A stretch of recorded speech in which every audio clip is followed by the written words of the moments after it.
সবাইকে অবাক করে দিয়ে এবার যুক্তরাষ্ট্রে কন্যা সন্তান ও বুবলিকে দেখা গেল সুপারস্টার শাকিব খানের সাথে। দীর্ঘদিন ব্যস্ত সময় পার করার পর কয়েকদিন আগে যুক্তরাষ্ট্রে যান শাকিব খান। জানা গেছে এর আগেই শবনম বুবলি তার কন্যা সন্তান শার্লিন খান এবং বড় ছেলে বীরকে নিয়ে অবস্থান করছিলেন যুক্তরাষ্ট্রে।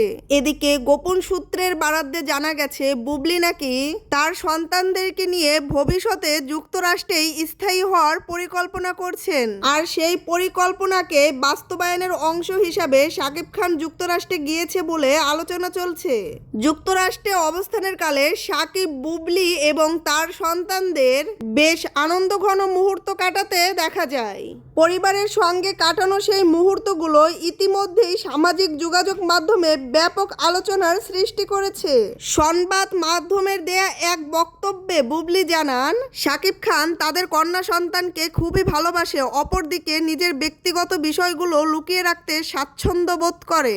উন্নত ভবিষ্যতের কথা বিবেচনা করে যুক্তরাষ্ট্রে লেখাপড়া করানোর পরিকল্পনা করছেন। অপরদিকে বড় ছেলে বীরকেও যুক্তরাষ্ট্রের একটা স্বনামধন্য শিক্ষা প্রতিষ্ঠানে ভর্তি করা হয়েছে বলে জানান তিনি। বুবলি আরও বলেন, শাকিব খান তার সন্তানদের প্রতি সবসময় অত্যন্ত দায়িত্বশীল। সন্তানদের সুন্দর ভবিষ্যতের জন্য তিনি আন্তরিকভাবে কাজ করছেন। বক্তব্যের শেষে বুবলি সবার কাছে তার সন্তানদের জন্য দোয়া কামনা করেন। সুপ্রিয় দর্শক, শাকিব খান ও বুবলিকে যুক্তরাষ্ট্রে একসাথে দেখে আপনাদের কেমন লাগছে? আর ছোট ছোট সন্তানদের ভবিষ্যৎ পরিকল্পনা নিয়ে আপনাদের মতামত কি কমেন্টে জানান। আর ভিডিওটা ভালো লাগলে একটা লাইক দিয়ে চ্যানেলটা সাবস্ক্রাইব করে আমার চ্যানেলের সাথে থাকুন।